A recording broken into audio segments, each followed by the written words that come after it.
السلام عليكم ورحمة الله وبركاته. أهلا بيكم في حلقات الجيم دي اس اس العملي من الموسم الخامس موسم البحر. يلا بينا نبتدي واحنا كده على المخطاف نعمل لكم حلقة لذيذة وحلقة جميلة. شرفتونا ونورتونا وأهلا وسهلا بكم. لو أنت أول مرة تشوفني اسمع المقدمة.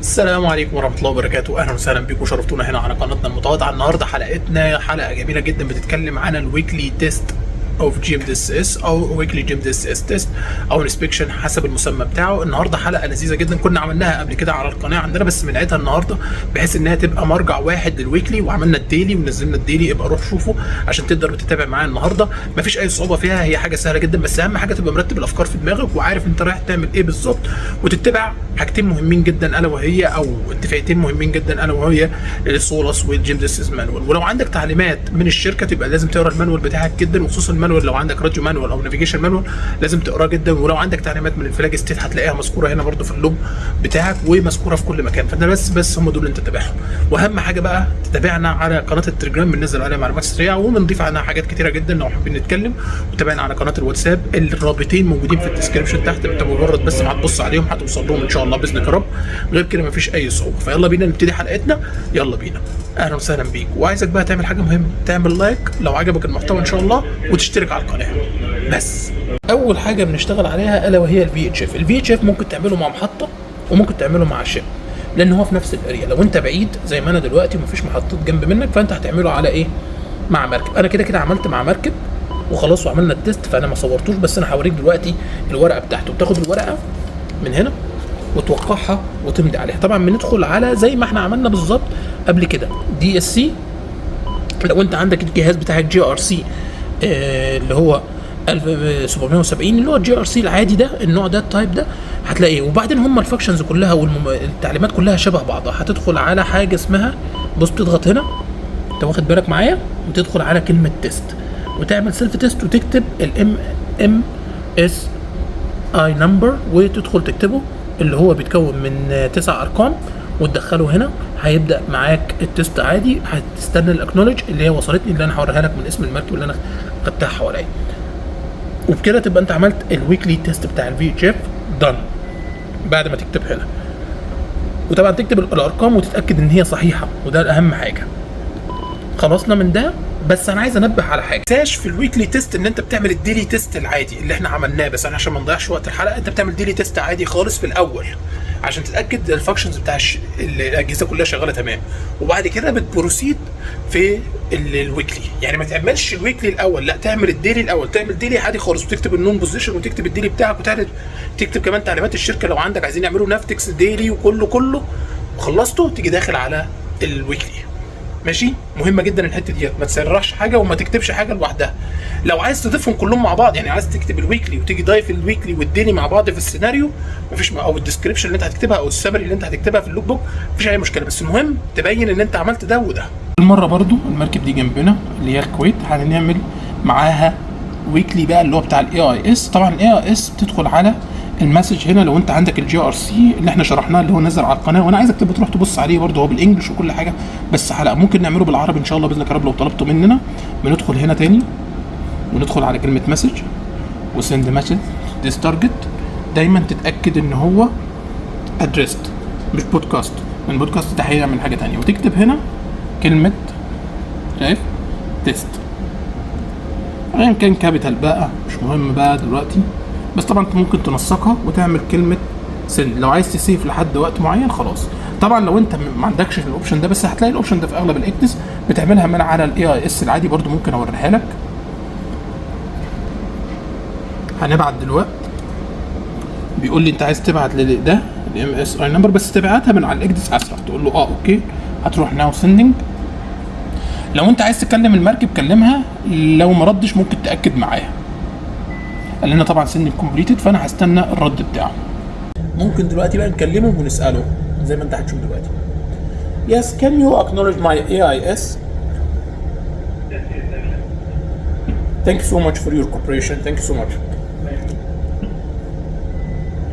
بكده يبقى احنا كده خلاص كلمناه وقلنا له وتمام التمام والعمليه اتنفذت. طبعا انا ما حبيتش اظهر الاسم ده ولا ده، فتمام كده. هو هيعمل اكنولج دلوقتي، تعال نبص عليها.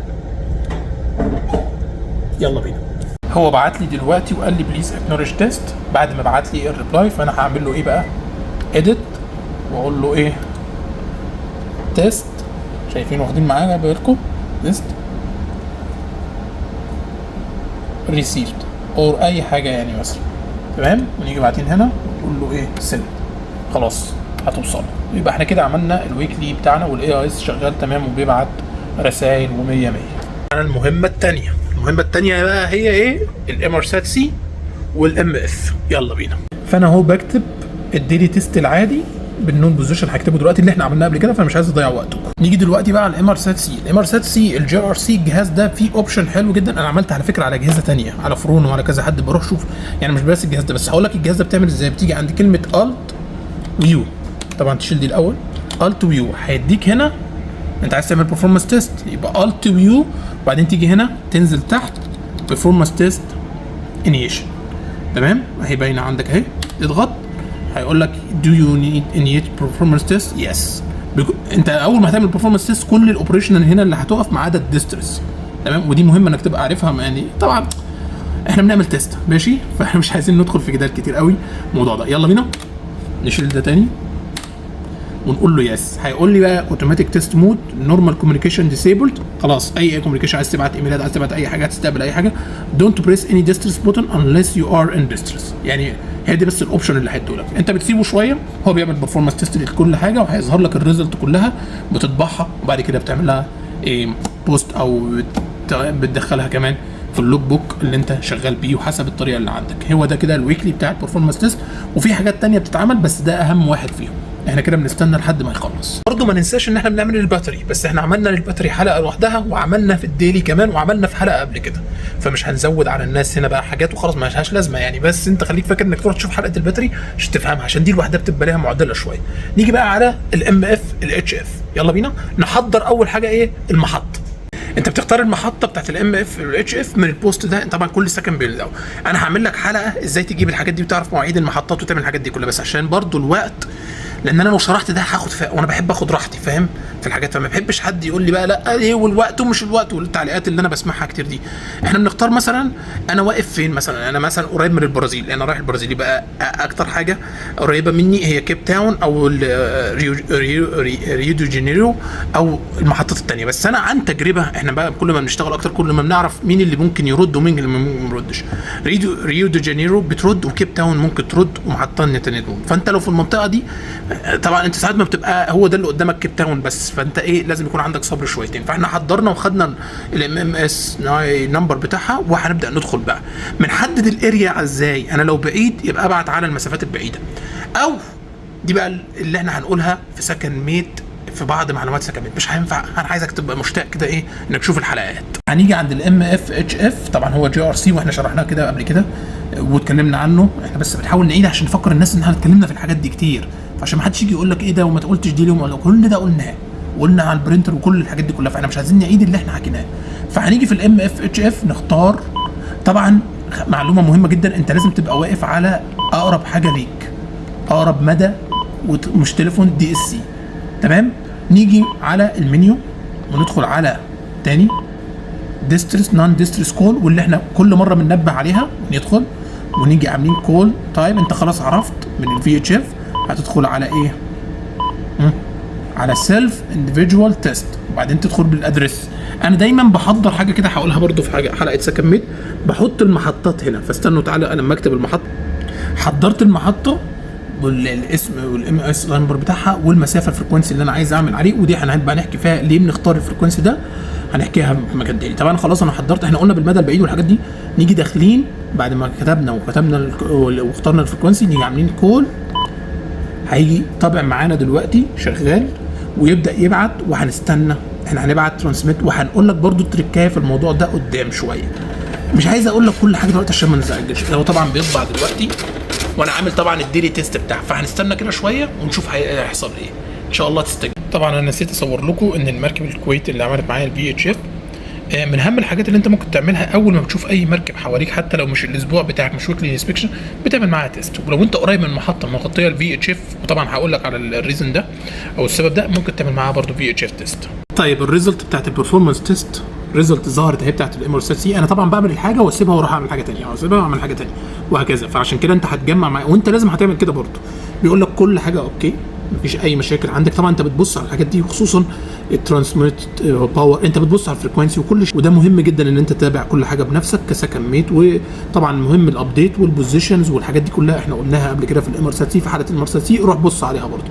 خلاص بتعمل برنت اوت واهي زي ما احنا عملناه كده، وبتمضي سكن اوفسر، وهو كده كده ايه متسجل التاريخ والتايم اللي انت عملت فيه. هلا والله ومرحبا. ما تنساش تعمل لايك، ما تنساش تعمل لايك وتشير الحلقه وتوصلها لاعلى درجه. ريو دي جانيرو ردت علينا، فانا بقول اكنولج ريسيف، تست اكنولج ريسيف مع ريو دي جانيرو، وبيبقى المحطه بتاعتها متسجله اللي هو الرقم ده اهو.